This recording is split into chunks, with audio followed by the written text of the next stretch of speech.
And when you transform someone's smile and they smile and they cry in your chair because you literally... They can't believe that they look that way, or that they've been able to remove and they look that. so much younger and they look happier. And then you see them like 2 or 3 months later and they're like a different person. Coming to you straight from Fremont, California, this is the Fremont Podcast, dedicated to telling the stories of the past and present of the people and places of the city of Fremont, one conversation at a time.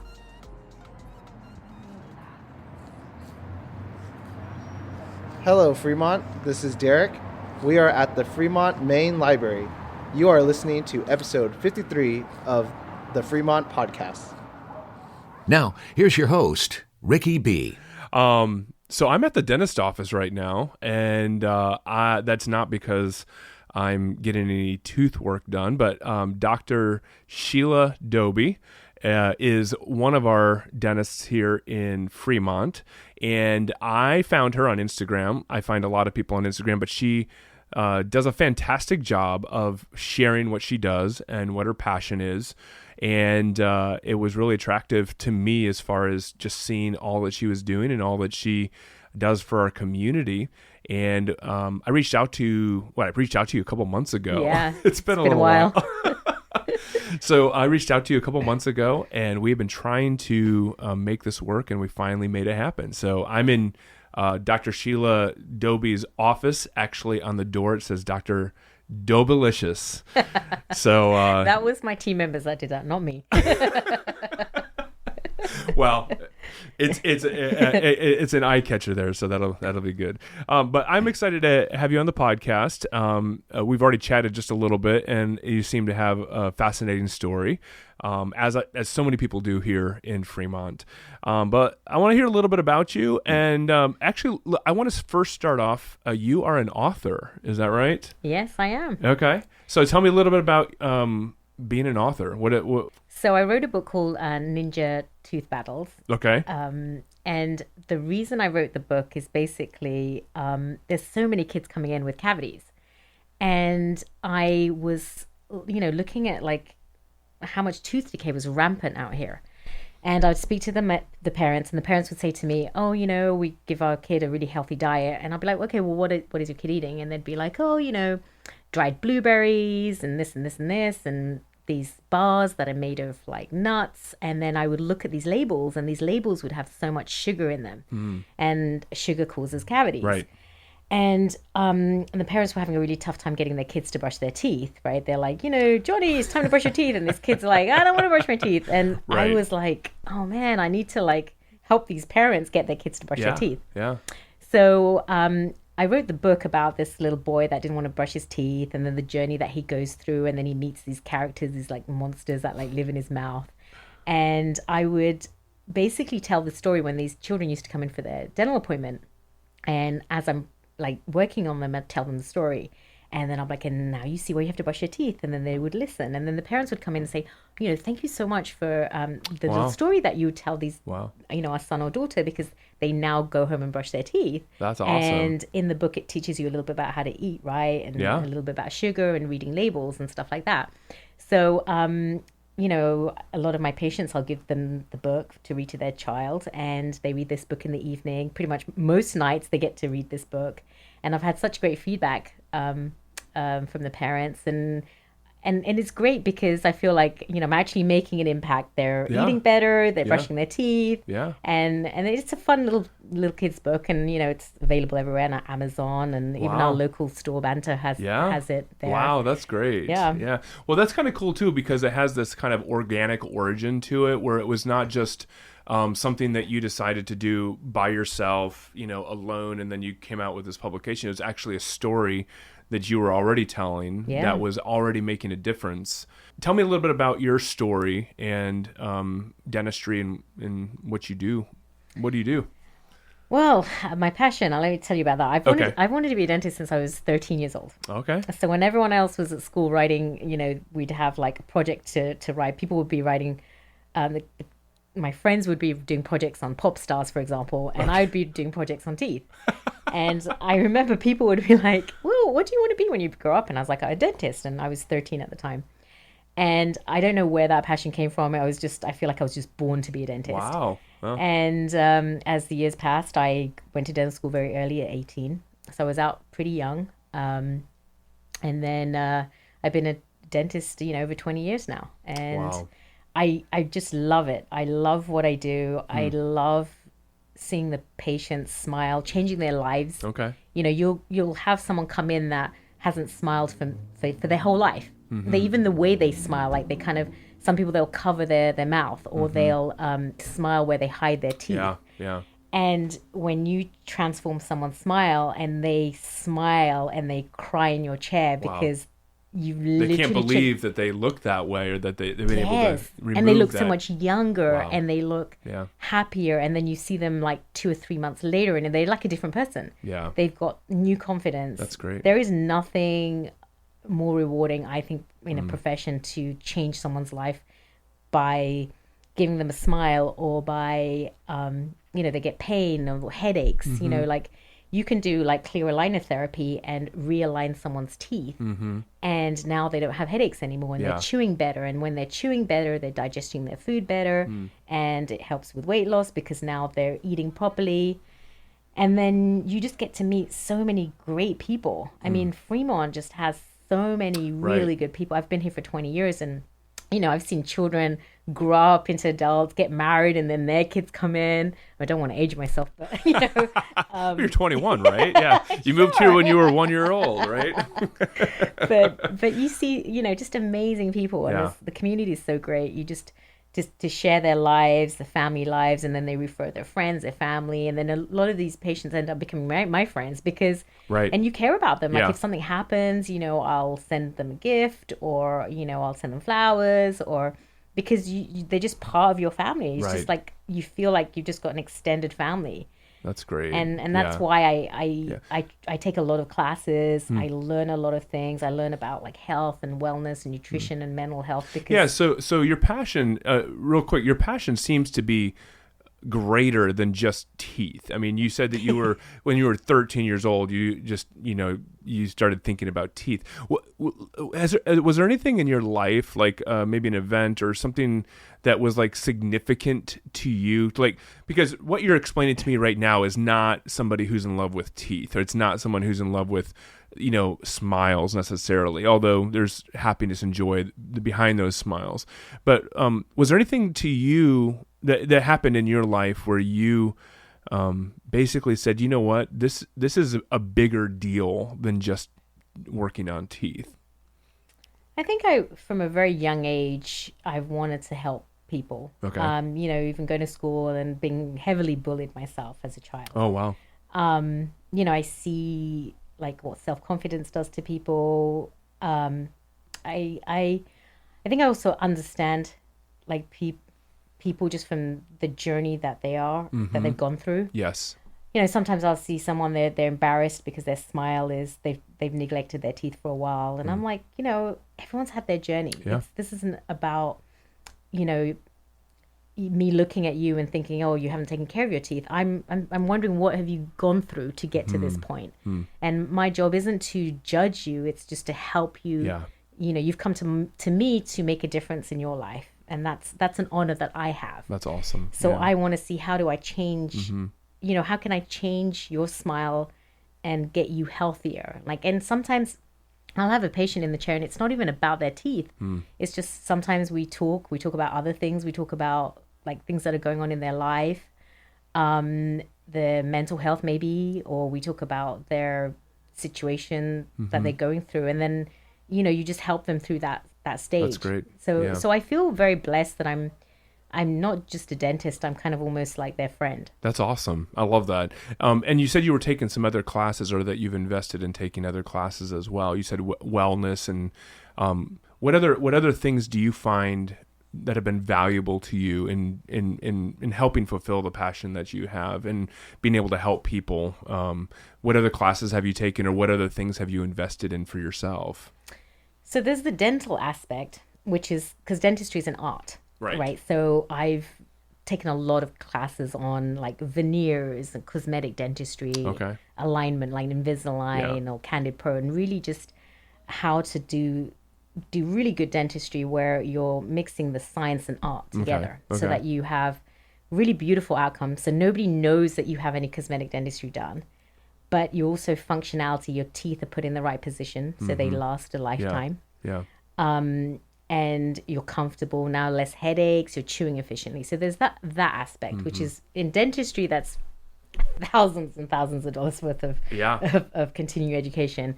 Dentists, we have to do about 50 hours of CE every 2 years, and I end up doing like so much in excess. Wow. I get that done in like 6 months because I'm constantly learning. Sure. And then there's my separate passion, which is personal development. And that I've been on a journey for maybe about close to about 8 to 10 years now. Okay. And that's learning about health, wellness, nutrition, mental health, understanding how we're wired.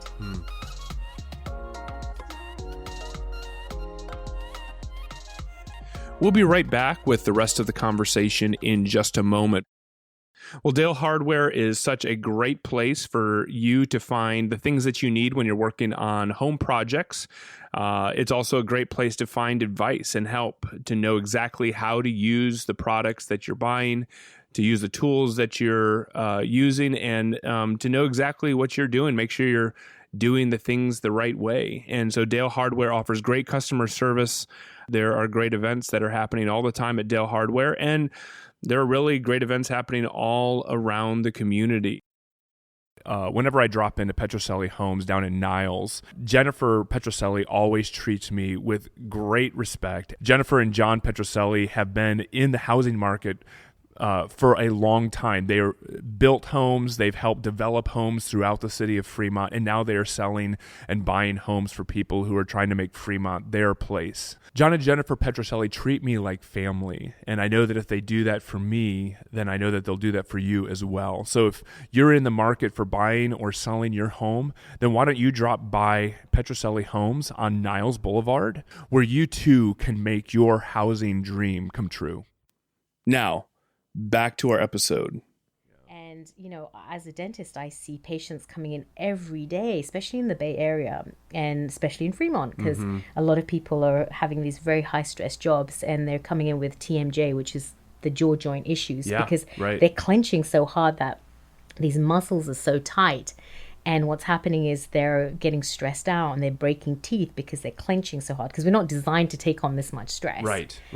And they're not having that outlet of like being able to go out in nature and exercising so much, and they're eating not good foods, and they're having all these stressful thoughts. And then I can see their health deteriorate, and a lot of the time I can see it. The first signs is in their wearing their teeth. And I'm like, I'll sit down and I'll have a whole conversation with my patients about, let's talk about breathing. Like when you get stressed out, like take a deep breath in, hold it for a few seconds, and then breathe out, because that resets that flight and flight response and puts you into that calm response. Yeah. And I'll show them special techniques. Like there's a technique called EFT, which is a technique just to kind of get you from a stress situation and just calm you down. Because not a lot of people have time for meditation for hours and hours. Sure. Yeah. But if you can learn a process that you can do in 5, 10, 15 minutes that can calm you down or get you less triggered. Yeah. And it's free and it's effective, and I'll teach my patients on it. And that's awesome. And they'll do it and they'll come back and like, oh my gosh, that technique really works. Because nowadays you have to do things that are fast and efficient because nobody has time, right? Right. That's awesome. Wow. Yeah. I was listening to you and I was thinking about the fact that, I don't know, this just came to my mind, and maybe we'll tease this out a little bit. Maybe this is not worth even having the conversation. But, there's the phrase that people say, ignorance is bliss, And so the idea behind that is the less that you know, the happier you are. And so, I'm listening to you and I'm thinking, you're kind of saying the opposite of that in the sense that what you're saying is, if you know better, and if you're more aware of what you're ingesting or what you're interacting with or your environment and all those things, if you're more aware of them, to the point where you're not just aware of what's happening to you, but that you're actually able to take control of your circumstances, you actually will be, more blissful or happier because of these changes that are necessary in your life. So I'm just curious, what are you kind of already shared a little bit about that, but do you find that there are people that maybe just don't know and they are, quote unquote, ignorant about what's going on in their life?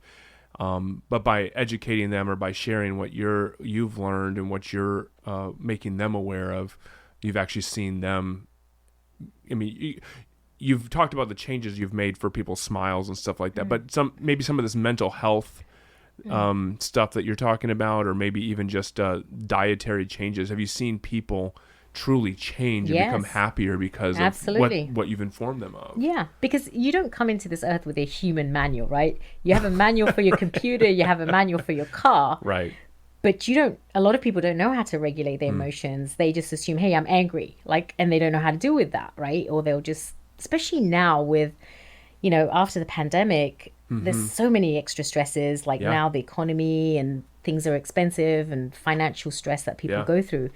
And I think a lot of people just don't know how to manage their stress. They don't realize there's a link between what you eat and how you feel, for example. Yeah. And there's a whole science there. Even the gut bacteria affects the hormone, how you're synthesizing certain hormones, the happy hormones, for example, or even people going out in nature, and there's a whole effect that happens there. And if nobody tells you this, because when you switch on the news, all you're seeing is bad stuff, right?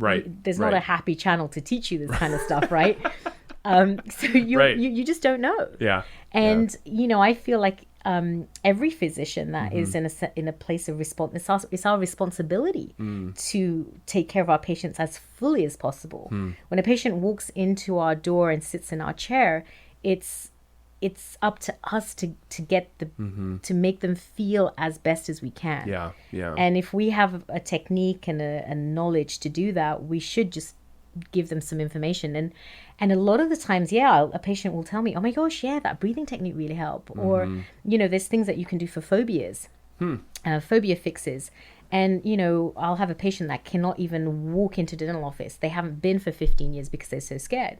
And I will sit them outside in the office and we'll do a series of phobic work. Okay. And they will then walk inside, they'll sit in the chair, and that'll be just the first appointment just to get them used to being in the dental chair. Wow. And then they'll come back and then they love awesome. Being at the dental office. Well, I think that even more than that's great. I mean, I think even more than that, I think people have this maybe the fear is more based on the fact that they're alone in the situation. The fear is that I'm going into it and I don't know what's going to happen to me by entering into this, and there's so many variables that could go wrong here. But to have someone come alongside them, especially the person that's going to be working on them, to be able to say, hey, no, this is the fear is because of the lack of knowledge, and the fear is because you don't really understand what's going on, but I'm here to walk with you through that. I think that's pretty cool. That's really most phobias are because it's the fear of the unknown. Right. Exactly how you said. Yeah. And that was a great point that you made, that people come in and they just are like, what happens if this happens and this happens? Right. So with every phobia, your first conversation, I say to the patient when a phobic patient walks in, I say, what is it that you're afraid of? And sometimes it's not even the needle, it's something completely different. Right. Like they'll be like, oh, I'm afraid that, I won't be able to get out and, you'll strap me down, because it's something that happened as a child. Yeah. So you have to go back and work as that inner child in them, which you can do, or you can just address the situation. And it could be as simple as saying, hey, whenever you feel stressed out, you raise your hand, everything comes out of your mouth, and you can get up if you need to. Wow. Just the fact that you give them that control means that now they can do whatever, they can do the procedure and not freak out. Yeah. And then you'll find a lot of these patients, the most phobic patients, end up they just get so comfortable. Wow. And they feel so good because it's something that's such a hindrance in their life that they feel that they've overcome something, that it's a great feeling. That's awesome. I love that. I'm actually sitting here thinking about my own teeth. I've got that. I'm like, Because it does make you think, like I don't feel, I'm a pretty confident person. Like I don't have a lot of fears, and I don't have a lot of insecurities. I have a few, and I probably have a lot more than I realize. But you're not going to share that with us, are you? I'm sure your audience wants to know. They do. Tune in for next. No, yeah, but there are some things that I think about, even in just relation to like my teeth or my mouth and stuff like that. And I think if I were to really reduce it down to like, what am I, what is my insecurity or what is my fear? I think a lot of times they're just things that I, try to ignore, and I just try to like hope they go away, or hope, I don't have to deal with them. But I do think you're right too, because I think that the more that people, I do think it is a thing about loneliness as well. Like I'm having to face this struggle by myself, and and because I don't know where it's going to take me, and I'm all alone, it kind of makes me feel extremely vulnerable, So I think that in some ways, what you're offering to people is more than just being able to help fix a problem. You're actually helping them. You're, like you said, a friendship. You're offering them a friendship, and everyone, it's so much greater to go into something with a friend than it is to do it all alone. Yeah. I mean, sometimes we'll have a patient just, will come in, they'll just meet us and just hang out for a little bit to get used to us as a team. Mm-hmm. And, I'll have a team member just say, hey, do you want me to hold your hand through this procedure? And just knowing that there's someone there. Yeah.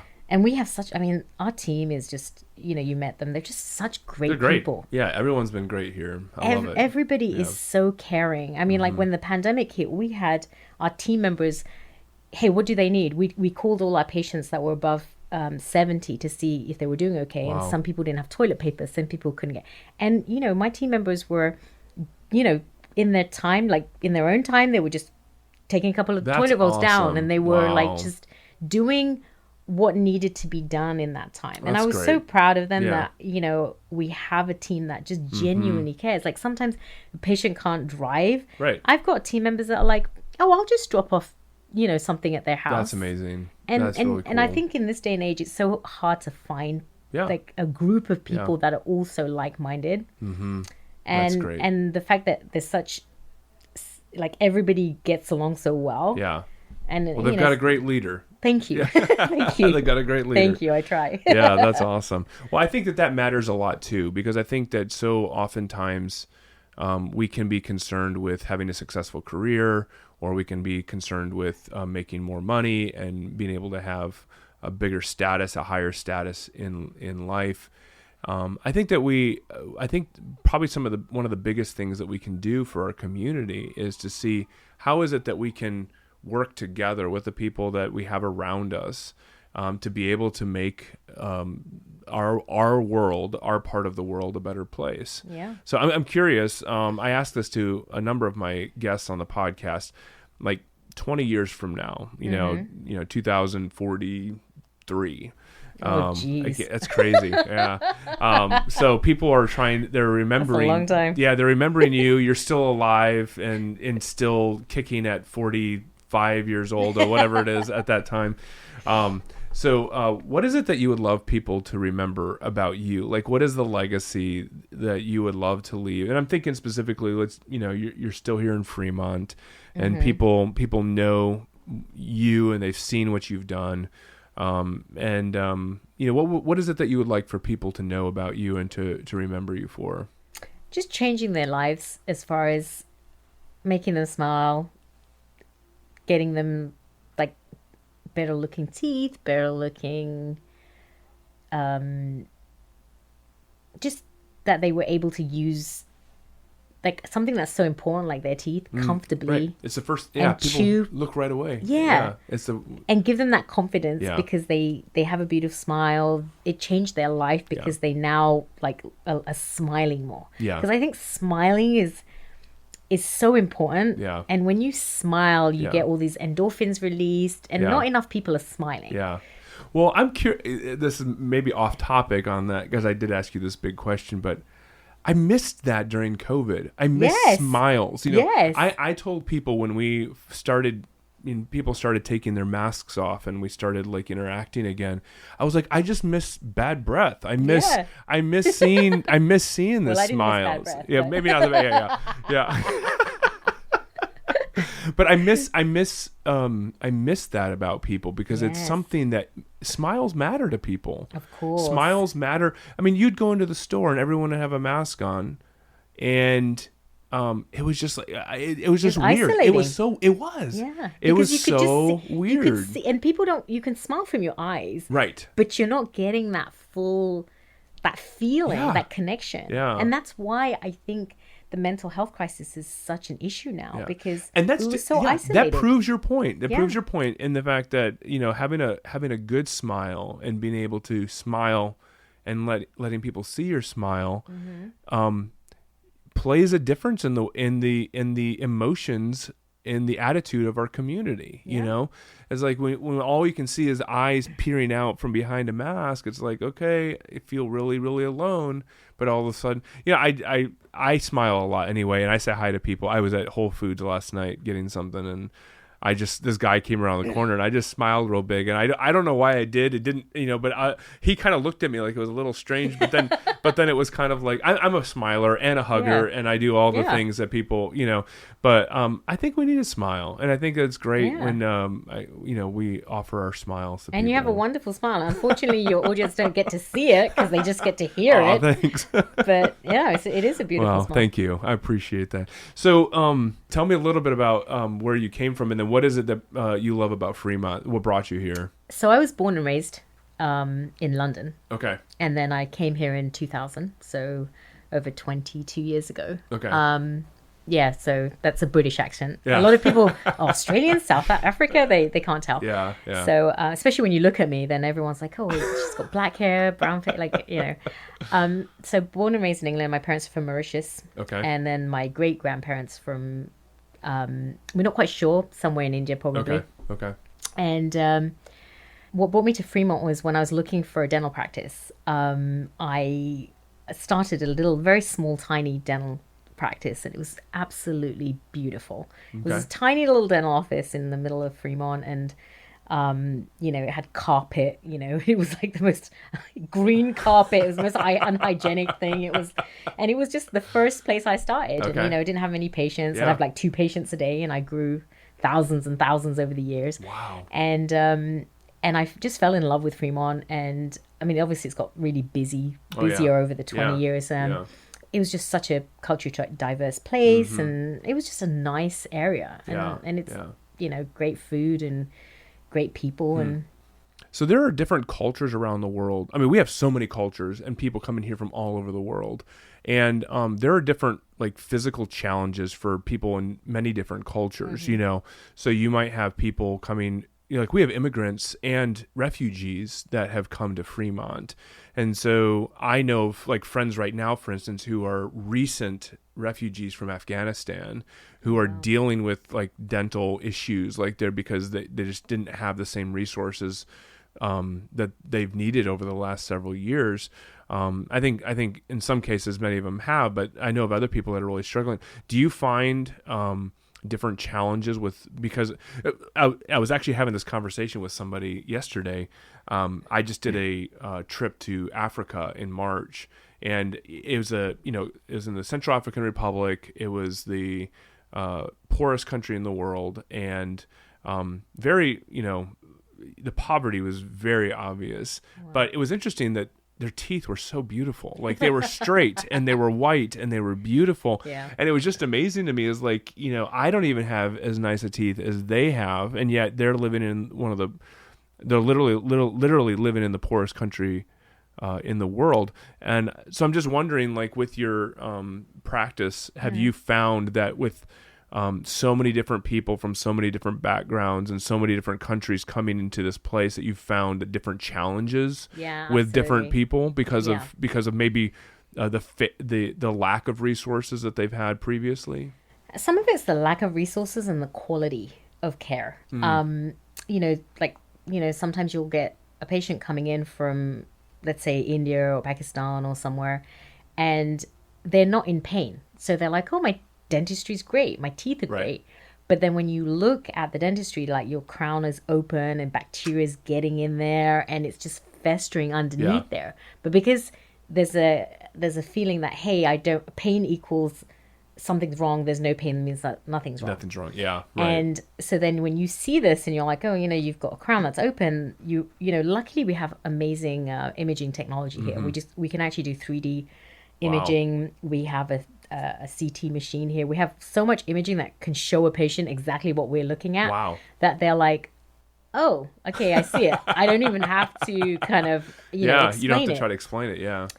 But the problem happens is now, you've got a lot of like poor quality work. So there's a lot of dentistry that sometimes needs to happen. And it's because good dentistry is like, there's so much factors into being a good dentist, right? It's like the education, how much continuing education does that dentist have? Yeah. What technology are they using, right? And some of these countries don't have the technology that we have here. Yeah. We have lasers, we have like the latest, in America we have, and it's in our dental office, I invest a lot in technology because I want the best dental outcomes. I've got lasers that treat gum disease. I've got so much great quality materials.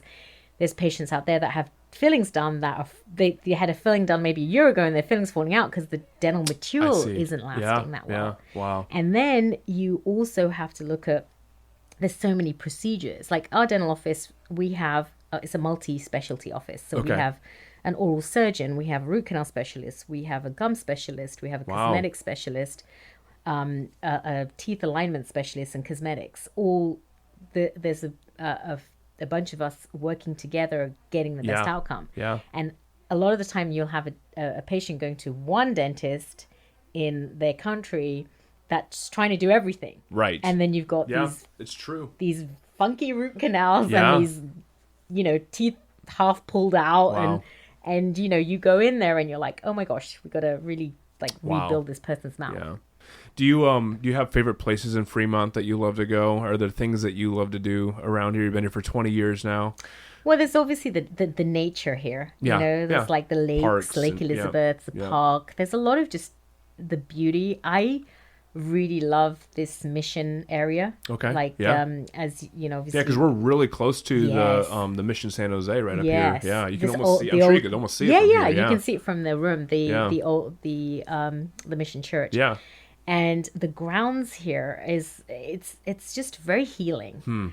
We have the Palmdale Estates next door, which is just palm trees, and it's a park that you can just walk through. I didn't know that. Yeah. That's cool. And if you there's these, multi-million-dollar houses around it. Sure. And these beautiful old palm trees and beautiful landscaping. Wow. I'll have to check that out. Yeah, you have to. It's literally a minute from here. Okay. And, the street here is lined with palm trees and, there's beautiful shops down here.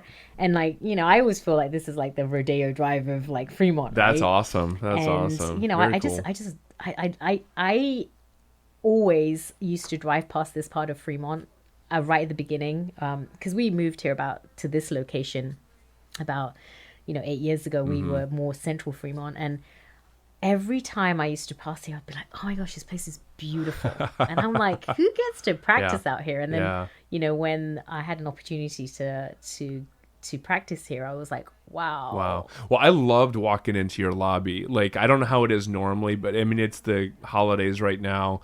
And it just felt like I look at this and I'm looking out the window right now, and this is just beautiful. Like you're saying, it's very picturesque, right? And then I came in and you did not disappoint. Like I came into the lobby and everything just looked so perfect in there, very colorful and lit really well, and all the decorations that you had. Like you really, really made it stand out. So I loved that. So I love the fact that you didn't just come here and take advantage of what was already here, but you've actually made it better. You made it more beautiful. You have to make a dental office homely, That's right. and that's why it's got that like homely look. Yeah. Because patients sit there and they start thinking about the procedure. Yeah. So everything that we do, I mean, even if you notice, the rooms are very big. They're not those small rooms. Right. The design of inside the office was all about making patients feel like they're at home. And sometimes we'll let them watch Netflix if they're if they want to. They can have Netflix in the background. They can We have devices that we put on them, headsets and calming devices. Okay. We have blankets for our patients. Wow.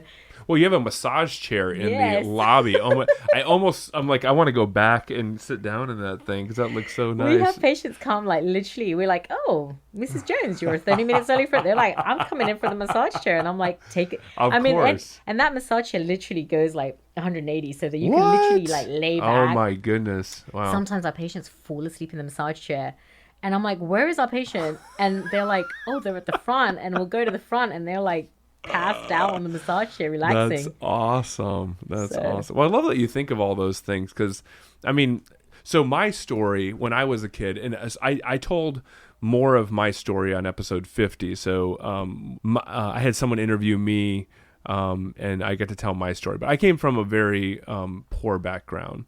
So when I was a kid, I think I went to the dentist like 3 times. And my mom felt it was an important thing for us to go. But because we didn't have the money or the insurance to pay for our situation, my mom bartered with dentists. So she would go in and say, I'm the oldest of 6 kids. I think at the time when I remember there were 4 of us. And she said, 4 kids, I just need them to go have a checkup and a cleaning, and can I paint your office to in exchange for you to take care of my kids? Wow, what a smart entrepreneur she was. Oh, my mom was amazing. Yeah, like she was phenomenal, and I talked about her in the episode 50 as well.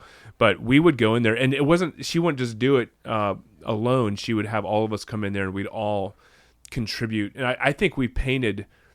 Each time we went to the dentist, we always did either we painted the dentist's office or we contributed in some work project to help exchange what the dentist did for my family. And so it was just, I don't know, that my experience, I have very limited experience. I mean, I could bore everyone with my experience of having my wisdom teeth pulled out, but that was quite an experience as well. So I'm gonna have to go back and watch episode 50. 50. Right? Yeah, that's right. Yeah, that's my I told my little story about that with my mom, not about the dentist, but that was another part of what my mom did. She was very resourceful. She found a way to make everything work so that we could get what she felt like we needed. So it was very, wow, what an very amazing great. woman. Yeah, she was amazing. Yeah, very, very wonderful mom. So anyway, that's my dentist experience. But I think that what you're doing here is really great, and I think it's just a wonderful thing. I think my point in saying that was I was just mentioning the fact that it can be a fearful place, but at the same time, when you have something that's very inviting, it changes your perception of what you're going into. So that's really cool. Thank you so much for joining me on the podcast. Pleasure. Thanks for sharing some of your story. That we made it happen. Yeah, I know. I mentioned your Instagram at the very beginning, but I will say I love the stories that you tell on your Instagram as far as the people's lives who have been changed. Yeah. I think that if you're on Instagram, if you haven't started following Dr. Sheila Dobee, then you need to, because I think she just really tells some great stories of some true customers, true patients that have had their lives changed and really have been able to be recipients of what she's been talking about here. So that's really, really cool. You got to follow her on Instagram. Yeah, thank you for joining me on the podcast. Thank you for having me. It was a really great time having you here and sharing my story. Thank you. Yeah. This episode was hosted and produced by Ricky B. I'm Gary Williams. Andrew Cavett is the editor. Music is provided through soundstripe.com. You can find links to our social media and other content at thefremontpodcast.com. Be sure to subscribe wherever it is that you listen so you don't miss an episode. And if you're so inclined, leave a kind review so that others can find the podcast. Join us next week on the Fremont Podcast. Testing. Okay, that's great. That's good. Okay, that should be good.